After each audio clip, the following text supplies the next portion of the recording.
Si te gustan los caballeros medievales, la historia del rey Arturo y los colores azul, rojo y blanco, pues llegaste al lugar indicado. Bretonia es uno de los grandes reinos del viejo mundo, casi rivalizando con el imperio tanto en tamaño como en riqueza y poder. A diferencia de este último, Bretonia tiene un clima más agradable y la tierra se cultiva con mayor facilidad. Los extensos bosques y regiones salvajes están separados por grandes llanuras fértiles y valles donde la nobleza de este reino ha establecido sus dominios feudales. Bretonia es un reino perfecto, bello y maravilloso, cuya comida es un manjar delicioso. La población está formada por caballeros nobles y corteses, bellas damas y campesinos satisfechos y respetuosos que se aman y cuidan entre sí. ¡Mentira!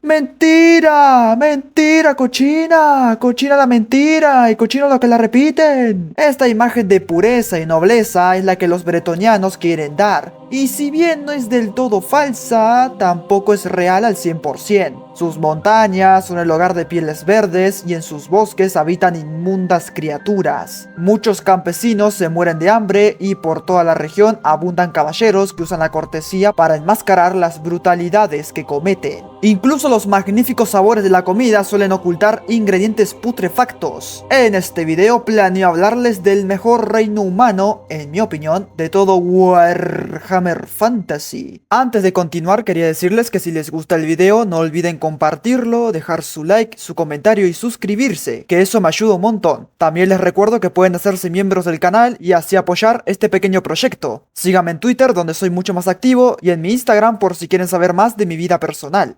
Gracias.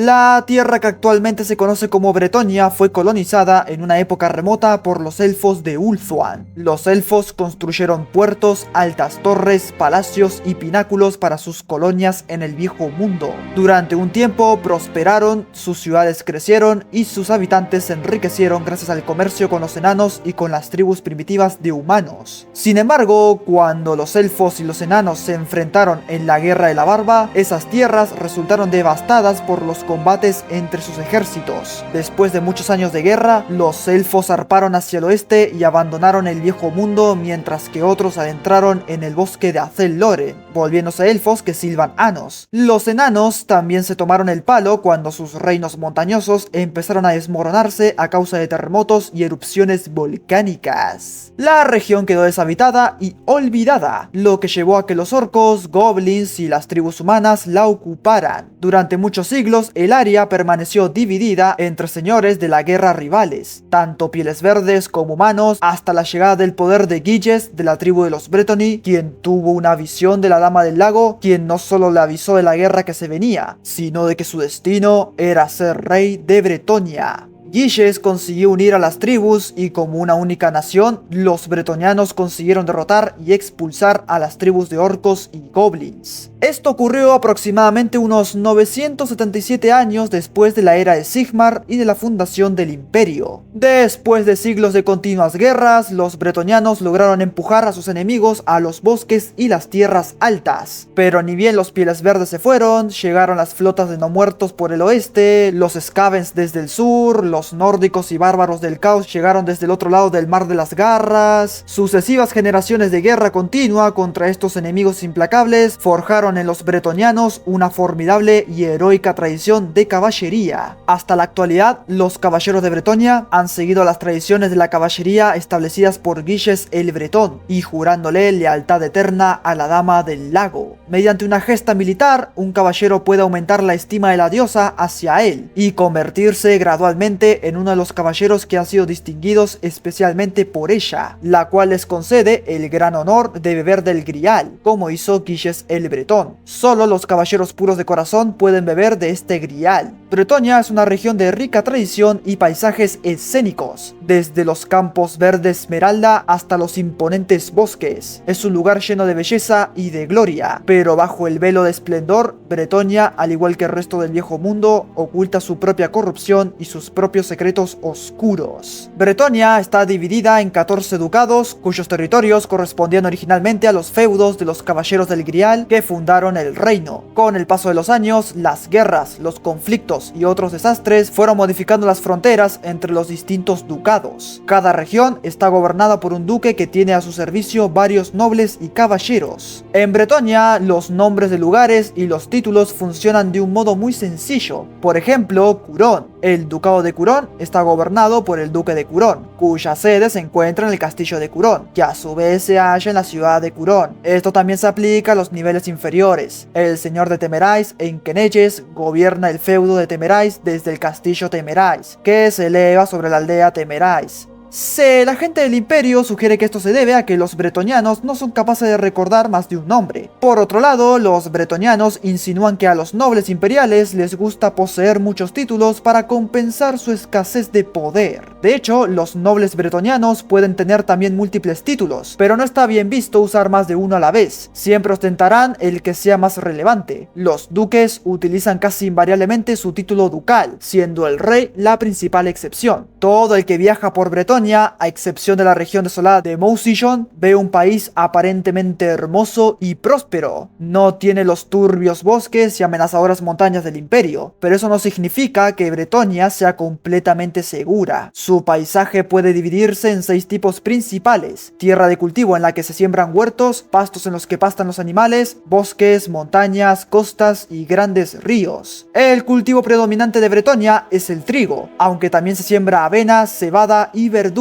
Los campos son muy extensos y se dividen en franjas. Cada familia campesina se encarga de una de estas franjas, y las diferencias en su cultivo hacen que muchos campos presenten un aspecto veteado. En las colinas son frecuentes los huertos frutales y viñedos. La mayor parte de las colinas de Bretonia se usan como pastizales, mientras que las llanuras y valles se dedican al cultivo. Pastores y ganaderos cuidan de rebaños y manadas. En el sur de Bretonia son comunes las pastoras, pues allí es la única ocupación que permite a las mujeres viajar por sí mismas. Los rebaños de ovejas atraen a todo tipo de depredadores, desde lobos hasta goblins, orcos, hombres bestia y demás. En consecuencia, la vida de un pastor es mucho más peligrosa de lo que parece. Las pastoras en concreto tienen reputación de ser guerreras duras y peligrosas, y por lo general les cuesta encontrar marido, aunque a la mayoría ni siquiera les importa. Muchos pastores portan el cayado bretoniano, una lanza con un gancho en el extremo del mango, y son diestros en su uso. Los exteriores de los bosques de Bretonia están muy explorados por sus habitantes. Al cortar las ramas cada año, los árboles de esta zona están muy separados entre sí para facilitar el acceso. Sin embargo, más hacia el interior, los bosques se vuelven tan oscuros y espesos como cualquiera del imperio. No hay elfos en esos bosques. El Azel Loren está fuera de lo que se considera Bretonia, y ningún humano vive más allá de los límites colonizados. Por tanto, son un refugio para hombres bestias y demás monstruosidades similares, o incluso para sectarios del caos. Los forajidos humanos suelen establecer sus guaridas junto a los márgenes de los bosques, y suponen un perímetro defensivo muy importante para las comunidades locales, ya que evitan que las peores criaturas salgan de las profundidades de los bosques. Existen historias de ciudades enteras de hombres bestias ubicadas en el corazón de estos bosques. Las montañas que rodean Bretonia y el Cerro del Orco que hay en su corazón son famosos por sus espectaculares paisajes. Elevadísimos acantilados y retumbantes cataratas delimitan los confines exteriores de las cadenas montañosas. Los límites de estas últimas están salpicadas de comunidades granjeras y mineras. En invierno, algunas de estas comunidades quedan aisladas del resto de Bretonia durante meses. Debido a esto, han desarrollado sus propias costumbres, que en algunos casos implica la adoración de los dioses oscuros. Más hacia el interior viven tribus de orcos y goblins. Cuando llega el deshielo de primavera, siempre se descubre como mínimo una comunidad montañosa que ha sido reducida a escombros calcinados. Las costas de Bretonia están marcadas por muchos acantilados y amplias playas de arena dorada a sus pies. Alrededor de los grandes deltas de los ríos, la aproximación es más permisiva y existen numerosos puertos seguros. Las aguas costeras de Bretonia están plagadas de pequeñas islas que contienen aldeas o incluso pueblos pequeños. Suelen depender de la pesca como fuente oficial de ingresos. El tema es que las aguas que rodean Bretonia son notoriamente difíciles de navegar. Las corrientes, vientos y mareas varían rápidamente y en las zonas más escarpadas de la costa hay cuevas habitadas por muchos monstruos marinos. En consecuencia, se producen muchos naufragios. Lo peor es que hay habitantes de ciertas aldeas que atraen barcos hacia las rocas para poder luego saquear sus restos. La distribución del terreno también hace que sea casi imposible atracar un barco en otro lugar que no sea un gran puerto, y los peajes e impuestos de estos últimos son muy elevados. También pueden encontrarse contrabandistas a lo largo de la mayor parte de la costa, que evitan los peajes de los principales puertos transportando sus mercancías en pequeños botes que saben dónde y cuándo varar.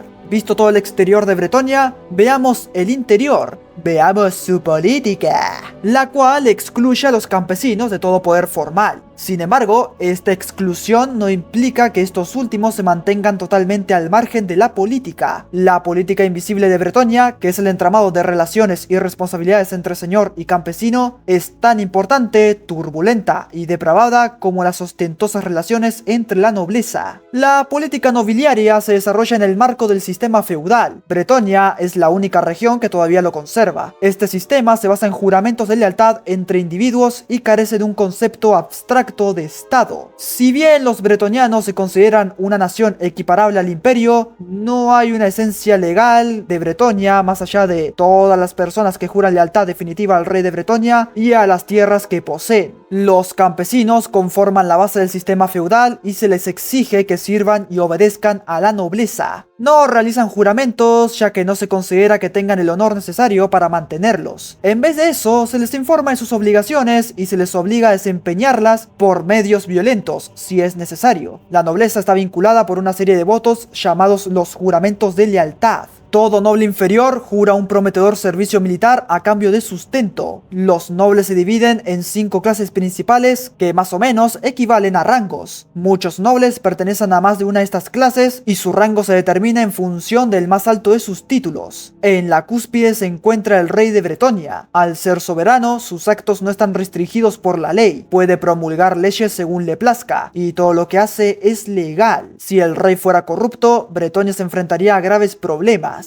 Sin embargo, el rey actual, Llywelyn Leoncourt, es un ejemplo perfecto de caballería, al igual que la mayoría de sus predecesores. El poder del rey sirve para regular los abusos de la nobleza menor, incluso aunque dichos abusos respeten las leyes. Por debajo del rey se encuentran los duques. Un duque bretoniano tiene poder real dentro de su ducado, pero sigue sometido al rey. Esto significa que nada de lo que haga un duque dentro de su ducado quebrantará la ley, a no ser que desobedezca una orden directa de la realeza. Todos los duques cuidan de sus tierras directamente para el rey. Llywelyn también posee el ducado de Couronne y por tanto cuida de sus tierras para sí mismo. Legalmente son dos personas distintas. En teoría, el rey puede nombrar a tantos duques como desee, aunque el título no significa nada si no poseen tierras. En la práctica, solo los 14 grandes feudos heredados de Guilles y de sus compañeros se consideran meritorios de tal posición. Después están los barones. Son nobles que poseen tierras en nombre del rey, pero que no son duques. Están sometidos a la ley real y a las órdenes del rey, pero no a las leyes u órdenes de ningún otro noble, incluidos los duques. Así, una baronía es legalmente independiente del ducado en la que se encuentra. Igual no hay muchos varones en Bretonia. Por debajo de estos últimos están los lores, nobles que poseen tierras de otros nobles que no son el rey. Están sometidos a la ley real, a la ley ducal del ducado al que pertenecen sus tierras y a las leyes de su señor inmediato. Por más que sean vasallos de los varones, su inmunidad no se transmite. Los lores conforman la abrumadora mayoría de la nobleza terrateniente de Bretonia. Y por último están los caballeros. Conforman el rango nobiliario más básico. No poseen tierras y a menudo sirven a los nobles a cambio de comida y alojamiento. Todos los nobles son también caballeros, pero solo los que carecen de cualquier otro título se encuentran en la parte baja de la jerarquía. Más allá de los títulos principales están los títulos honoríficos, los cuales cuales acarrean derechos legales de menor importancia que el resto. Los condes son nobles ricos y poderosos. Este título no otorga poderes adicionales, pero es una señal de reconocimiento por parte del rey. Muchos condes son también varones, pero no todos. El marqués es un noble responsable de un feudo en una zona susceptible a un ataque, normalmente situada en las fronteras del reino. Tiene potestad para reunir tropas y construir fortificaciones sin tener que solicitar permiso a sus superiores. Un castellano es un noble responsable de un gran castillo, que normalmente es propiedad de su superior feudal. Tiene autoridad plena sobre el castillo y sus tierras, a no ser que su señor esté presente. Un justicia mayor es un experto en leyes. Tiene poder para aplicar las leyes del noble que le haya designado ese título. Los justicias mayores del rey viajan por todo el reino haciendo valer la justicia real. Y los paladines son renombrados guerreros y líderes de batalla. Este título es simplemente cuestión de honor, aunque muchos paladines reciben tierras peligrosas y son nombrados marqueses para dar buen uso a sus talentos.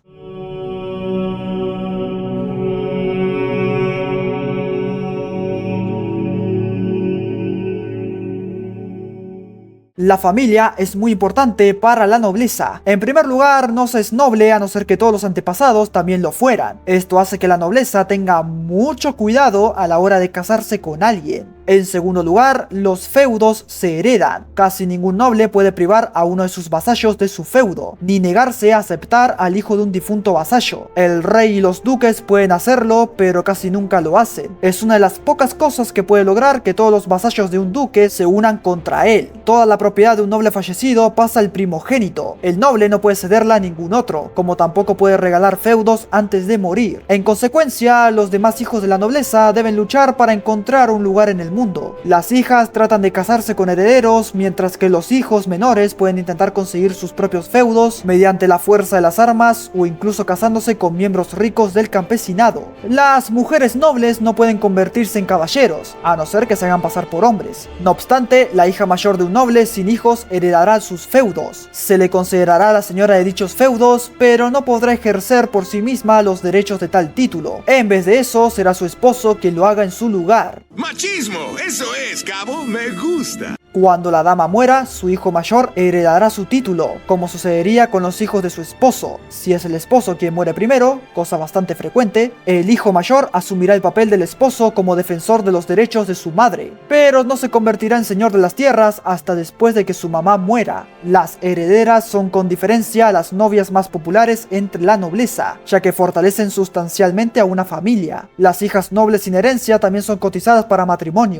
En estos casos, la hija mayor es la más valiosa. Si sus hermanos mueren antes que su padre, ella se convierte en heredera, y los nobles de otra familia pueden ayudar a que esto ocurra. Los matrimonios suelen celebrarse entre iguales. Luego está el tema de las cortes, las cuales se centran cada una en un señor noble distinto. El objetivo de los cortesanos es convencer al señor de que los agracien con riquezas, poder o tierras. Aunque sí hay cortesanos que tienen objetivos realmente altruistas, pero son bastante pocos. Todos los miembros de una corte son de menor rango que el noble central, lo que significa que las cortes son mayores cuanto más poderoso es el noble en cuestión. Todo el que solicite un favor al señor pasa a formar parte de la corte, de modo que en los niveles más bajos de la corte incluyen a campesinos. Sin embargo, estos últimos jamás pueden convertirse en cortesanos. La corte del rey Lowen Leoncourt tiene su sede en Couronne durante los meses de invierno. El rey Lowen está consagrado a su país y ha declarado que está dispuesto a escuchar todo caso de abusos e injusticias cometidos por cualquiera de sus súbditos, no importa cuán poderoso sea. Si los campesinos pueden convencer a un noble, por inferior que sea, de que presente su caso, podrán apelar directamente al rey. Aún así, el tiempo del rey es limitado y hay más abusos de los que se puede atender, y mucho menos rectificar. Convencer a los cortesanos de que una petición concreta debería ser atendida es todo un reto. Lo bueno es que si el rey llega a atender un caso, siempre lo resuelve de modo justo. Los bretonianos no se preocupan por las consecuencias de sus actos. Una vez se producen, las afrontan con el mismo ánimo. Muy pocos pierden tiempo en lamentarse por las injusticias de la vida. De hecho, la mayoría de los bretonianos desprecian a quienes hacen previsiones de futuro. Eso no quiere decir que hagan estupideces como comerse toda la cosecha en un mes. Tampoco son suicidas. Por otro lado, pero sí que podrían comer hasta hartarse en una festividad, y luego pasar hambre debido a la escasez de su almacén. En sí, los bretonianos no hacen inversiones a futuro. A ellos les importa más el pan para hoy que el hambre para mañana. El relativo atraso de Bretonia se ha achacado a esta actitud, sobre todo desde el punto de vista de los ciudadanos del imperio. Mientras que los ejércitos imperiales combaten con arcabuces y cañones, los bretonianos aún dependen de caballeros montados. Asimismo, el uso de la imprenta se ha extendido por todo el imperio,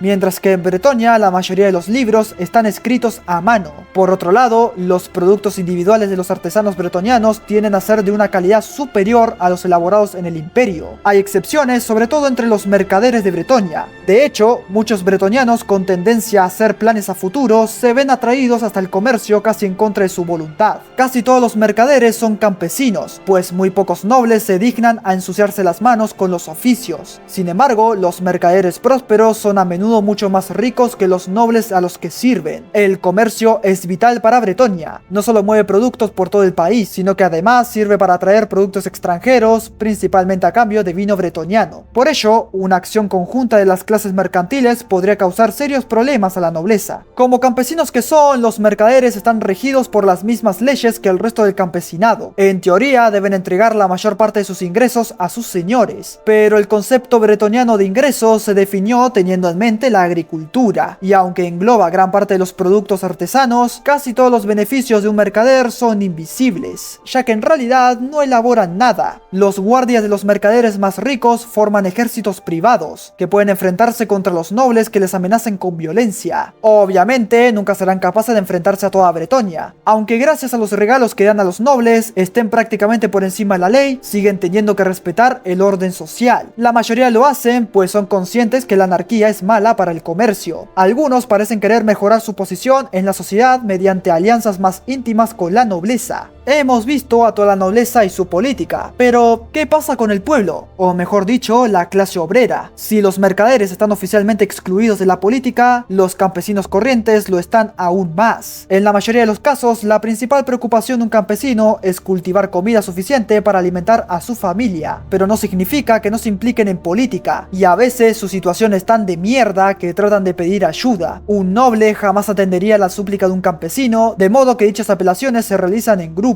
idealmente en representación de toda la aldea. Algunos señores reaccionan a la formación de estos grupos como si se tratase de un intento de rebelión y mandan a ahorcar a los portavoces. Por ello, los campesinos tratan de organizarse para evitar que ninguno de ellos destaque como portavoz. Suelen conseguirlo recitando su queja al unísono, caminando lentamente en círculo frente al noble o aprovechándose de un forastero ingenuo para que le sirva de sacrificio. Estas técnicas nunca son muy eficaces, ya que si un señor se propone a colgar a alguien para restaurar el orden, escogerá a cualquiera al azar. Por lo tanto, los campesinos tratan de no involucrar a la nobleza en sus disputas en la medida de lo posible. Los problemas de los campesinos casi nunca son porque un señor noble le pintó a palizar a la gente. Más que nada tiene que ver con conflictos con otras aldeas, abusos por parte de los administradores o impuestos excesivos exigidos por una mala cosecha. Los conflictos entre aldeas surgen por diversos motivos, pero los más comunes son los derechos de explotación de ciertos recursos como pastos, ríos o bosques. Cada aldea escoge un embajador que se reúne con los embajadores de las demás partes en una zona neutral, normalmente una zona desierta a mitad de camino entre las aldeas, para acordar un compromiso. Luego, los embajadores han de convencer a sus respectivas aldeas de acceder a los términos del mismo. Si las partes no llegan a un acuerdo, es tradición resolver la situación mediante un combate formal. Ambas aldeas deciden lo que implicará la victoria para cada bando y luego determinan un lugar y fecha para el combate. Los combates a muerte son muy raros, ya que habría que explicar dichas muertes al señor. Los administradores corruptos son un problema mayor, pues solo el señor puede retirarlos. Los aldeanos pueden negociar directamente con el administrador si creen que pueden tener probabilidades de éxito, pero es algo poco frecuente. Lo normal es que intenten demostrar que el administrador está corrupto. Muchos administradores llegan a un acuerdo con los aldeanos y estafan al señor para repartirse los beneficios mientras dan una imagen de unidad. Si el señor llegara a enterarse, las cosas se pondrían muy feas. Pero más allá de las aldeas vecinas y de los administradores, el mayor de los problemas, como en la vida real, son los impuestos excesivos. Incluso, aunque el administrador esté del lado de los aldeanos, sencillamente no pueden entregar ciertas cantidades sin morir de hambre. Apelar al buen corazón del noble normalmente no es una opción. Por ende, los aldeanos recurren a la mentira de robo de forajidos. La mayoría de los señores persiguen a estos forajidos antes de exigir a la aldea que compense las diferencias. Es por esto que muchos señores creen que no hay problemas entre sus campesinos y que realmente sus vidas son idílicas. Pero de vez en cuando a los campesinos les gusta rebelarse. Casi siempre esto sorprende a la nobleza, ya que los campesinos esconden sus problemas hasta que se vuelven insoportables. Por esto la mayoría de los nobles creen que las sublevaciones están motivadas por avaricia o por vil ingratitud.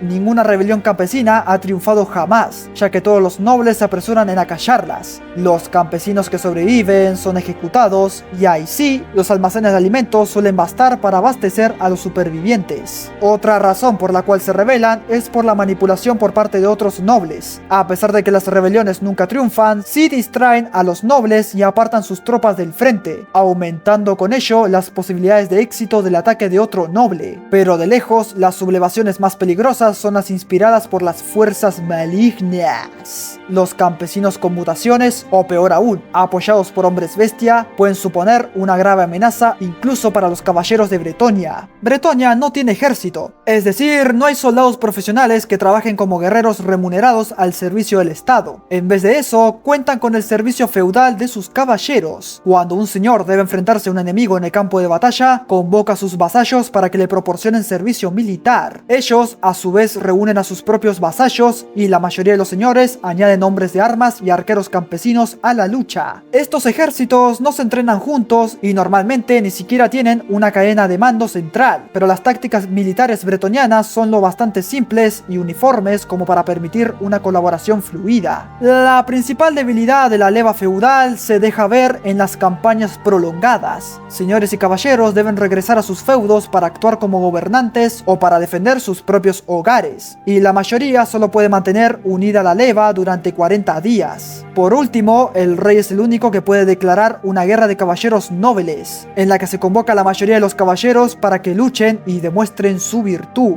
Los bretonianos son unos falsos y anticuados, pero aún así ahí los tenés, siendo una de las potencias humanas más poderosas e importantes del mundo. Pero lo más interesante de Bretonia no es su excelente vino, ni sus maravillosas comidas, ni los caballeros, ni su política. Lo más interesante son sus leyendas y las revelaciones que esconden. Entre ellas está la verdad de quién es realmente la Dama del Lago, y también se esconde la verdad de quién es realmente uno de los mejores personajes de Warhammer Fantasy y uno de mis favoritos, el Caballero Verde. Ya en el futuro les hablaré de él, y tengan por seguro que tiene mucho que decir sobre el reino que creó.